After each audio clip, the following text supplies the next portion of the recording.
وكذلك أوحينا إليك روحا من أمرنا ما كنت تدري ما الكتاب ولا الإيمان ولكن جعلناه نورا نهدي به من نشاء من عبادنا وإنك لتهدي إلى صراط مستقيم صراط الله الذي له ما في السماوات وما في الأرض ألا إلى الله تصير الأمور. Assalamu alaikum wa rahmatullahi wa barakatuh. Welcome to Living in the West, a series of programs where we look into the Muslim minorities living in the West, trying to provide some ideas, to how they can have a vision, a strategy while living in the West. I'm with Shaikh Haitham Al-Haddad from the Muslim Research and Development Foundation in the UK. Assalamu alaikum, Shaikh. Alaikum assalam. Jazakallah for returning. We spoke about in the past the importance of a vision statement or vision and a strategy for this group of people, this group of Muslims, how to believe in one. We then looked at an individual basis, taking that Tawheed and Ibadah is what our vision is. Then we looked at the communal priorities. So this is community priorities. We spoke about how to keep the Tawheed within a community. So we spoke, for example, how when we participate as a community, it makes sure we don't break this link with Tawheed. Now, are there other priorities which follow from this, Sheikh, that we need to know about, that are important for us as a community?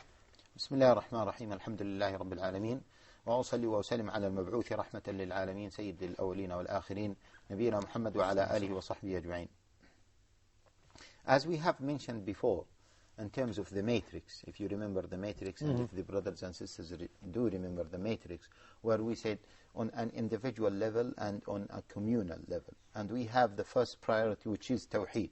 Tawheed for the individual level and community level as well. And then we have to go one step further.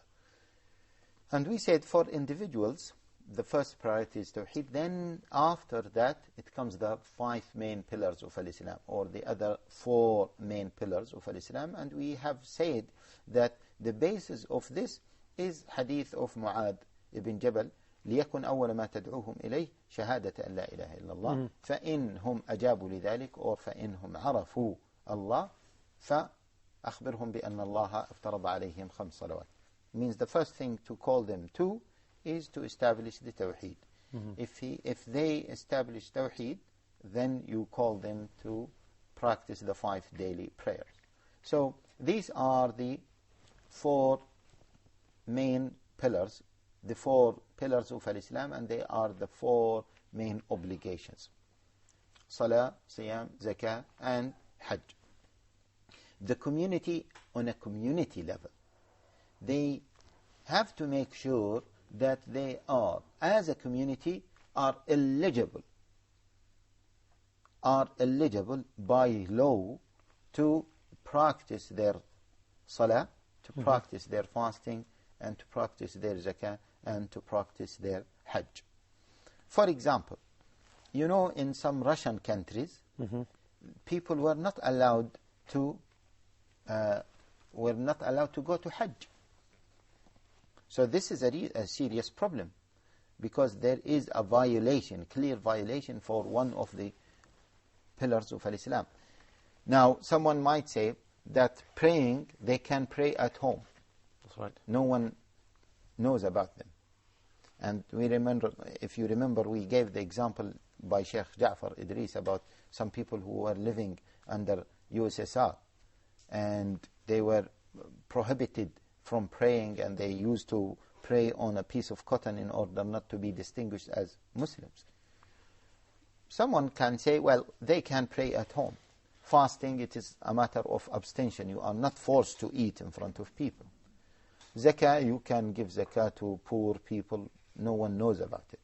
Hajj, you will be known that you are traveling to Mecca. Of course, some people used to travel other ways, but officially they were banned. They were not allowed to go for Hajj. Now, this is an extreme case. of course, we don't have this in Europe. But imagine that this happens, then a serious violation is taking place, and we need to consider that. Apart from that, if we say that Muslims are not allowed to establish their mosques, their masajid, we know that in most of the European countries, they are allowed to establish their masajid. However, they are not allowed to establish their some masajid in some areas. We need to look at that. But generally speaking, they are allowed. If they were stopped from building their own masajid, then the matter will be serious, and we need to take it into consideration. Now, these are examples of the 5 pillars. Now, what did we say? We say that they are, as a community, allowed to practice these 5 pillars, which means that also, if someone is recognized as a Muslim because he belongs to the Muslim community, then he has the right to pray. We mention this as an example for individuals, that he as an individual has the right to pray. Sometimes, as we said before, the individual, he may get some rights as an individual, but as a community, no, they don't get this right. So if they said that no faith is allowed to practice his faith in the workplace, full stop. Or take it one step further. If they said no faith is allowed to be practiced inside certain governmental agencies, then we may say that it is not allowed for Muslims to work in these particular agencies because this goes against their practicing their main pillars. Okay. So, as a community, they should be allowed to practice their 5 pillars. Now, this, as we said, this is the basic, the minimum, which means that there are some other levels that need to be achieved, which is for the Muslim community to be recognized as an official body within that body, within that specific government. Okay, if I can just quickly stop you there. I mean, this is what's going to be one of my questions, because people do say Islam is recognized, and we have in some countries, they say, like an example, Belgium, some of the Muslims say, we're recognized as an official religion. What does this recognition mean, though, Shaykh? I mean, you're saying we have to fight towards this recognition. What do we mean by fighting towards this recognition? This is what we want. This is, at least, the first step is for Islam to be recognized as an official religion for the people in this country. Officially recognized. Now, this official recognition, I know that it might not be that much clear, but it is a stepping stone towards other recognitions. And this is what we want. It's not that just Islam is recognized. What does it mean? What does it imply? Nothing. No, this is not what we are aiming for. But what we are aiming for is the steps that take place after this official recognition. And that's why we say, if Muslims, they might not have that official recognition in order to practice their faith, but by law, all faiths are allowed to practice their religion inside the workplaces, inside other premises, then that will be enough. And here, there is a very, very important point, because some people might say, well, we as Muslims are not recognized as a community. This is not a big problem. The biggest problem is that if there are other laws that prevent you, that stop you from practicing your religion. And in most European countries, there are nothing like this, because there are laws that allow other faiths, including Islam, to practice their religion. So, we can use that law in order to secure our rights to practice our religion. And here, by the way, again, as we said before, in terms of not to take something on a face value and just to take it in a wholesale scenario and say, well, this is kufr, is not allowed. It is kufr to maybe to recognize other faiths as proper faiths. This is kufr, because we believe that the true faith is Al-Islam. That's right. And there is no discussion about it. But if we accept a certain law that allows other faiths to practice their religion, and we took that particular law to secure our rights as Muslims to practice our religion, this is not kufr. But how far does that go, Shaykh Haitham? It doesn't mean that we are accepting other faiths. If you are using something for your own benefit, it doesn't mean that you believe in it or you like it. Sometimes you might do something that you dislike and you hate, but you are doing it because this is the best choice so for you. The greater good of establishing or giving rights to Islam on a community level, you're willing to accept other things, not to say you accepted them in faith, but accepting them so you will get your rights too. Is that what you're saying? Yeah. For example, I know this might be a very controversial issue. For example, if they said, well, now we want to have voting on allowing all faiths to build their own worship places. So means Hindus, they will build their temples, Jews will build their own synagogues, etc.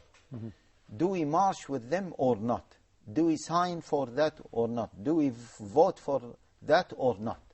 If we say not, then we will be banned and others will be banned.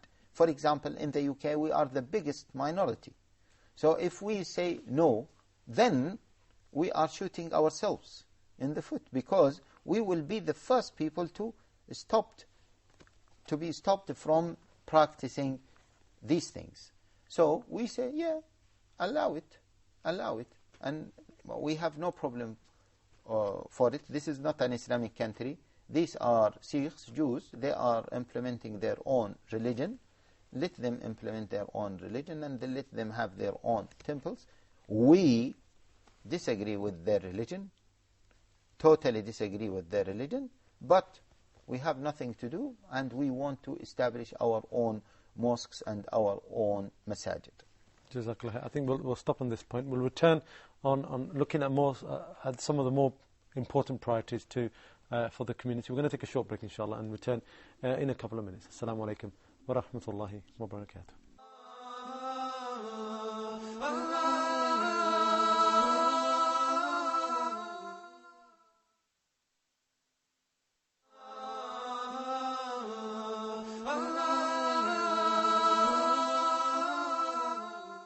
Assalamu alaikum wa rahmatullahi wa barakatuh. Welcome back to Living in the West. Shaykh Haitham, we have an interesting discussion just before the break. I want to take a little point from there. You said that now if we want to safeguard or secure, having our own freedom, sometimes we use other laws to do that. Now I'm going to give you a scenario, and this is something which is quite new, but it's happening in the UK, for example. If, for example, there's a law saying it's going to allow other faiths to practice totally, including other practices which are abhorrent to Islam. For example, homosexuality. If we allow those, then Islam, or our practice of Islam, also has some freedoms. Do we support this? That means supporting homosexuality in a roundabout way. Or do we abstain from this, and that means abstaining from some of our freedoms? Bismillah ar-Rahman ar-Rahim. Yes, I think this is a real dilemma, and many people do ask about this, and many people are confused. We need to articulate our views as such by saying that no, we only support the laws that do not involve any actions that harm the society. So there is a difference between saying that each religion to build their own temples or worshipping places. We can support that law. We have no problem with it, because this is the kafirs are already there. They are implementing their own religion and they are practicing their own religion, etc. If we say, no, we don't want that because we don't believe in Judaism or we don't believe in Sikhism or Hinduism, So, of course, they will say, okay, we will stop building mosques. We'll abolish even maybe mosques. Now, this is different, because we say if they have their own synagogues, anyway, Jewish people are going to their synagogue and practicing their religion. This does not harm the society from that angle. However, we say, in terms of the homosexuality, you mentioned the example of homosexuality. We say no. We will never support homosexuality, because we believe that this is an evil practice, not only harming, not only evil by itself, but it causes civil harm, civil disruption. Unrest, this causes, yes. Unrest. And it will increase the amount of crimes. So that's why we will never support that. So many people say, okay, if homosexuals came to you and say, listen, we will support you and you need to support us, what shall we say? No, we say no, we'll never support you. So this is the ruling, and it has to be clarified, and it has to be clear. You remember the case of this British Airways staff member, where she was not allowed to wear the cross. And then they said, why she's not allowed to wear the cross while Muslims are allowed to wear their religious symbols, as they say. And for example, if they came to us and said, well, we want to march and to lobby the government in order to allow us or to give us this freedom to wear the crosses. And this means that it will allow you to wear hijab and to wear even the veil. If we don't do this, then they will ban us from wearing crosses and ban us as well from wearing hijab, as what happened in France. And even not allowing Sikh from wearing their turbans. Can we march all together? Can we work, all of us, all communities, Muslims, Jewish, Sikhs, etc., in order to achieve this, in order to have a law that allows us to practice our faiths in an individual level? Yes, we can. We can do that. Because at the end of the day, we are living in France. Muslims are living in France. Muslims are living in Europe. Muslims are living in other places, non-Islamic places. And they have to practice their religion. The other communities are living there. They want to practice, they will practice their religion whether we like it or not. And if we say that we are against their religion, that will not help us. And they are practicing their religion by themselves alone. And we can use what Sharia said about abolishing the synagogues or abolishing the churches or temples. You know, from an Islamic point of view, if the Islamic State or if a country became an Islamic country and there are already some synagogues and some churches, those synagogues and churches, we allow them to stay as they are. We don't abolish them, we don't destroy them, but we do not build new synagogues or new temples. So what does that mean? Does that mean that we accepted the faith as a faith? No, it doesn't mean that we accepted the faith as a faith.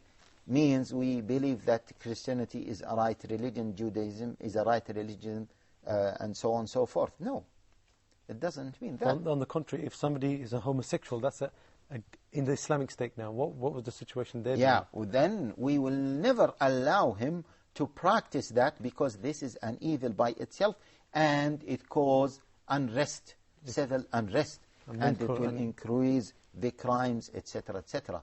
So even if he said, well, that he was a Christian, gay or lesbian, and this is what he used to practice, okay, this yourself is something different, but are we allowed to practice, are we allowed you to practice that? No, we are not allowed. For example, if we if a certain country became a Muslim country, a Muslim state country, and they have places for fornication, adultery, and prostitution, etc. And they said, okay, allow these places as you allowed the synagogues and churches. No. We have textual evidences to allow churches and synagogues that have been built, but we are not allowed to let those people operate. This is the difference. Why? This is evil itself, and it will cause more increase of the evil in the society.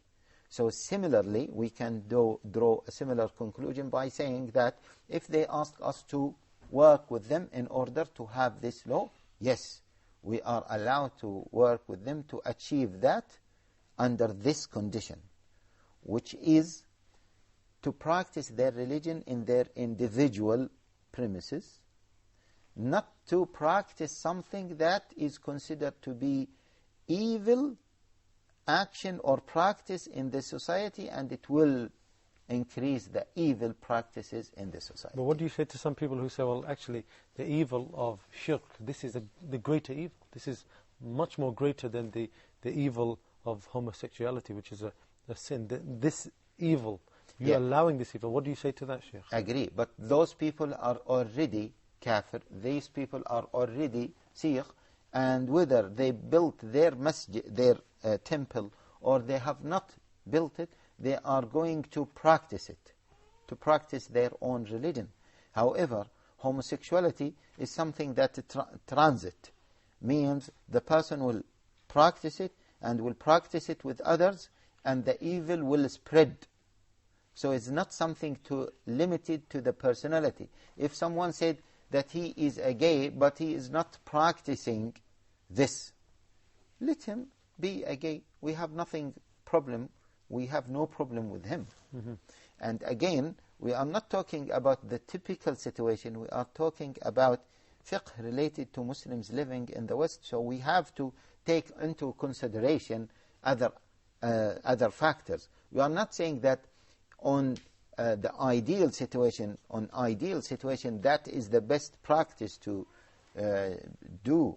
But we are talking about in this particular circumstance, what do we need to do? We have no options. Then we can say, yes, we use this option because those people are already practicing their own religion, and this will not harm the society, and this will not harm us directly.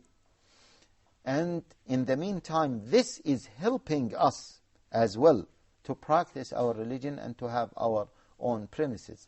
While in the case of homosexuality, this is something considered to be evil, and this spread evil.